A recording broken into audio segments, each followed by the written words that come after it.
Dopo oltre 10 anni la Regione Siciliana può contare su una manovra finanziaria operativa già ai primi giorni del mese di febbraio, un primo grande traguardo che rappresenta un cambiamento della linea di tendenza nel rispetto dei tempi procedurali, un fatto di sostanza e non solo di forma, uno strumento contabile esecutivo consente all'amministrazione regionale di poter lavorare con una certa serenità senza dover fare ricorso all'utilizzo dei dodicesimi a causa dell'esercizio provvisorio. Inoltre sarà anche approvato il consolidato del 2021 che consentirà di liberare ulteriori risorse a favore dei cittadini. E questo quanto dichiarato dal Presidente della Regione Siciliana Schifani, commentando l'approvazione da parte dell'ARSA all'alba di oggi della legge di bilancio e quella di stabilità. Una manovra finanziaria, aggiunge Schifani, che guarda al sociale, alla tenuta dei conti, alla crescita, allo sviluppo dell'isola, una legge di stabilità nella quale abbiamo previsto risorse per danni dovuti alle calamità naturali, per numerose categorie di lavoratori e quindi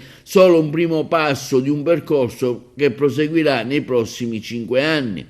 Il Presidente Schifani inoltre continua che ringrazia per il lavoro certosino l'assessore all'economia Falcone, il Presidente Daidone e tutti i componenti della Commissione Bilancio. Un apprezzamento inoltre va al Presidente dell'Ars Calvagno per l'oculata e garantista gestione dell'Aula e tutte le forze politiche di maggioranza e di opposizione che con senso di responsabilità hanno approvato una manovra nei termini temporali che ci eravamo dati. E una nota critica arriva dal Movimento 5 Stelle che afferma come una accozzaglia di norme senza visione e senza coraggio. De Luca, deputato regionale, rappresentante del movimento, abbiamo lavorato tanto per migliorare un testo cui evidentemente non credevano nemmeno i partiti della maggioranza, visto la valanga di emendamenti che hanno presentati. Nella manovra solo mancetta ai comuni. Per il deputato di 5 Stelle, il taglio dei fondi per le vittime di violenza, l'assurda mancanza di una norma per sbloccare i crediti edilizi incagliati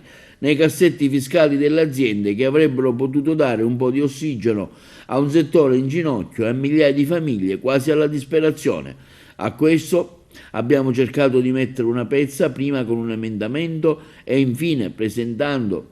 un ordine del giorno per impegnare il governo a muoversi in questo senso.